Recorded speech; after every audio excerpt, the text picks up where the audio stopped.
Hi, I'm Lisa Alexis, and I am born and raised native New Orleanian here in the city of New Orleans.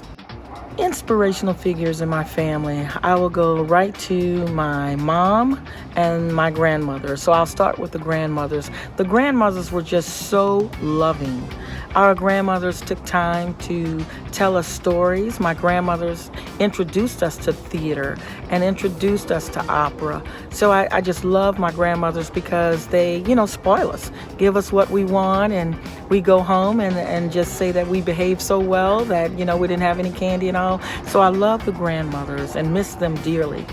However, I would like to say that my mom, very inspirational. My mom right now is 80 years old and she looks wonderful, fabulous. And she's so loving. And she says one thing about it, you have to be loving to one another. Don't spend time fussing and fighting. Move on and just really give love. And surround yourself with people who are worthy to be surrounded by. What inspired me growing up? I'll tell you. Culture inspired me all the time. My father was in culture. My father was in radio and TV. And I just love music. I love visual arts. I love culinary. I've been in the church choir since I was probably 5, 6 years old. But I will tell you, I just love the culture because the culture for me heals me, makes me feel good. It comforts me when I'm sad. One of the hardest lessons that I've had in my life is knowing, I used to hear everyone say, you have to work hard. And I used to think, no, I believe you can just wing it on the last minute, but last minute doesn't get it.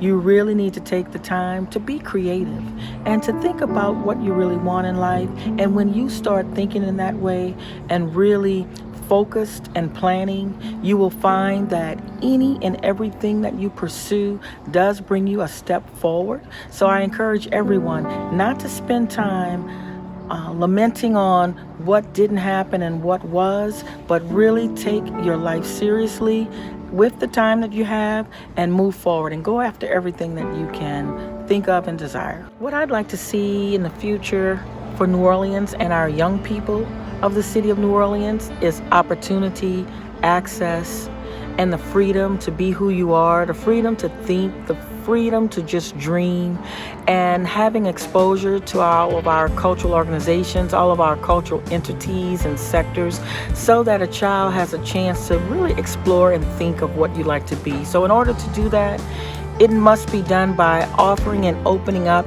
the access to every sector, from culinary to museums to music, film, you name it, literary, humanities, all of the above.